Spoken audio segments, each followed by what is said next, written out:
Sai Chaitanya paramedical college लेकर आया है पैरामेडिकल काउंसिल और सरकारी नौकरियों के लिए उपयोगी पाठ्यक्रम। EMLT, radiology technician, health sanitary inspector में एडमिशन जारी है। हमारा पता याद रखें, Sai Chaitanya paramedical college, Ruby City scan के ऊपर, मोची कॉर्नर। ये 78वां यौम आज़ादी है। इस मुल्क को आज़ाद हुए 78 साल हो गए हैं। आज इस वक्त हम लोग जश्न यौम आज़ादी मनाने के लिए जमा हुए हैं। ये आज़ादी हमें कोई खान में सजा करके नहीं मिली थी। अंग्रेज़ इस मुल्क में कारोबार करने के इरादे से आए थे, ऐसी उन्होंने नुमाइश की थी।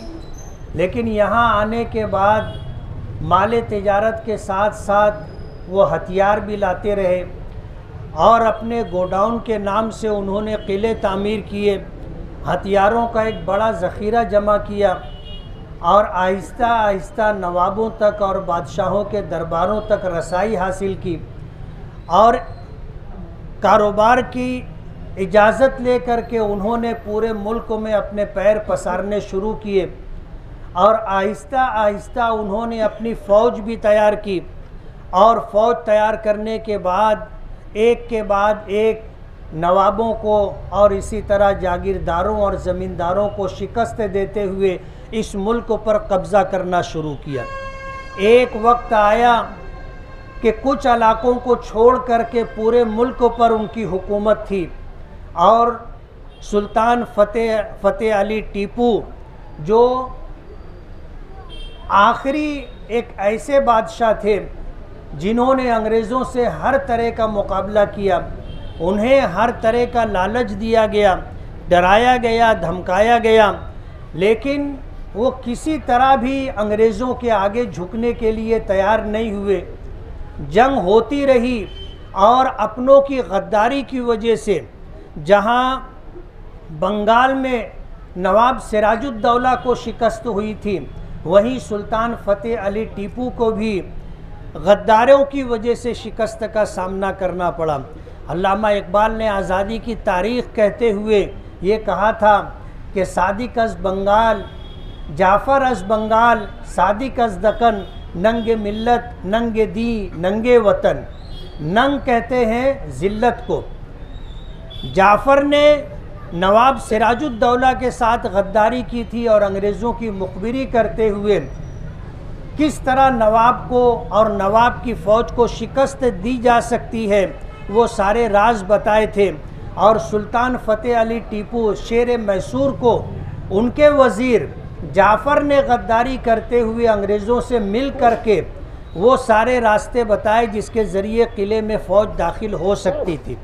सुल्तान फ़तेह अली टीपू हिंदुस्तान की आखिरी शमा थे जो हिंदुस्तान की आज़ादी के लिए लड़ रहे थे और जिस वक्त गोली लगने के बाद वो ज़मीन पर गिर गए और जब अंग्रेज़ों को यकीन हो गया कि ये शहीद हो चुके हैं, तो तारीख़ में आता है कि ज़मीन पर पैर मार करके उस वक्त के अंग्रेज़ों के गवर्नर ने कहा था कि आज से हिंदुस्तान हमारा है। एक लंबी तारीख़ है, मुसलमानों से हिंदुस्तान को छीना गया था। सबसे पहले हमने अंग्रेज़ों के जुल्म सितम को बर्दाश्त किया और अंग्रेज़ इस बात को समझते थे कि जिनसे हमने मुल्क को छीना है, मुल्क की वापसी के लिए वही सबसे ज़्यादा जद्दोजहद और कोशिश करेंगे। उन्होंने हिंदुस्तानी मुसलमानों को निशाना बनाया और ख़ास तौर पर उलमाए किराम जो मुसलमानों में आज़ादी की रूह फूंक सकते थे उनको निशाना बनाया गया। अभी आपने सुना कि लाखों मुसलमानों ने हिंदुस्तान की आज़ादी के लिए अपनी जान कुर्बान की। 57 से 58 हज़ार उलमाए किराम शहीद किए गए, तब जा कर के ये देश आज़ाद हुआ।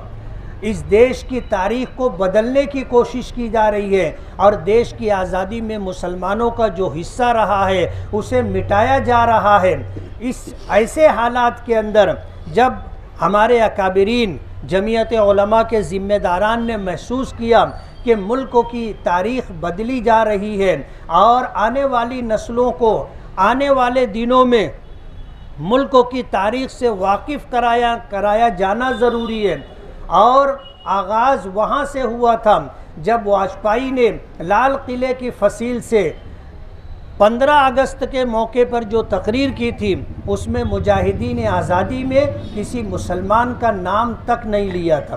حضرت مولانا سید اسد مدنی نور اللہ مرقدہ جو ہماری جمعیت کے بہت فعال صدر گزرے ہیں، انہوں نے اس وقت یہ فیصلہ کیا تھا کہ جمعیت علماء ہر 15 اگست کو یوم آزادی کے عنوان سے، جشن یوم آزادی کے عنوان سے جہاں ہم ترنگا پھہرائیں گے، وہیں ہم جو ہے رات میں ایک جلسہ لیں گے، اور اس جلسے کے اندر ملکوں کی آزادی میں مسلمانوں کا کیا کردار رہا ہے، اور ہمارے علماء، اکابرین، بزرگوں اور عام مسلمانوں کی کیا قربانی رہی ہے، اس سے آنے والی نسل کو واقف کرایا جانا ہے۔ اس کے لیے آج تو یہ پہلا پروگرام تھا، صبح کی اولین ساعتوں میں ہم نے ترنگا پھرا کر کے جشن یوم آزادی کا آغاز کیا ہے۔ رات میں جمعیت علماء مالیگاؤں مدنی روڈ کی طرف سے انصار جماعت خانے کے میدان میں 15 اگست میں مسلمانوں اور اکابرین علماء کی کیا قربانیاں رہی ہیں، اس کی تاریخ بیان کی جائے گی۔ یو پی سے وہاں کے جنرل سیکریٹری مولانا انصار قاسمی صاحب مہمان مقرر کے طور پر تشریف لا رہے ہیں۔ آپ سبھی حضرات کو اس پروگرام میں شرکت کی دعوت دی جا رہی ہے۔ آپ سے گزارش ہے کہ آپ خود بھی تشریف لائیں، اپنے ساتھ اپنے دوست و احباب کو بھی لے کر کے آئیں، اور ملکوں کی تاریخ کو سمجھیں، ملکوں کی تاریخ کو جانیں، اور ملکوں کی تاریخ کو اپنی آنے والی نسلوں تک پہنچانے کی کوشش کریں۔ یہ دیش ہمارا ہے، اور اس دیش کی آزادی کے لیے سب سے پہلے اور سب سے زیادہ قربانی دینے والے ہم لوگ ہیں۔ اس لیے ملکوں کی آزادی سے واقف ہونا اور ملکوں کی آزادی سے آنے والی نسلوں کو واقف کرانا ملکوں کے موجودہ حالات میں انتہائی ضروری ہے۔ مجھے امید ہے کہ انشاءاللہ جس طرح آپ اس وقت جھنڈا بندھن کی اس پروگرام میں آپ تشریف لائے ہیں، رات کے جلسے میں بھی تشریف لا کر کے اپنی دینی حمیت اور بیداری کا ثبوت دیں گے۔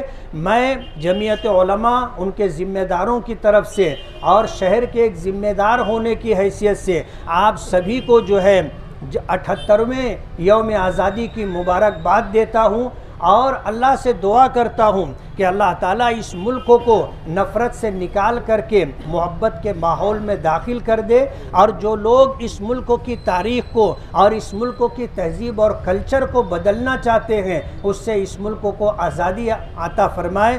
وآخر دعوانا ان الحمد للہ رب العالمین۔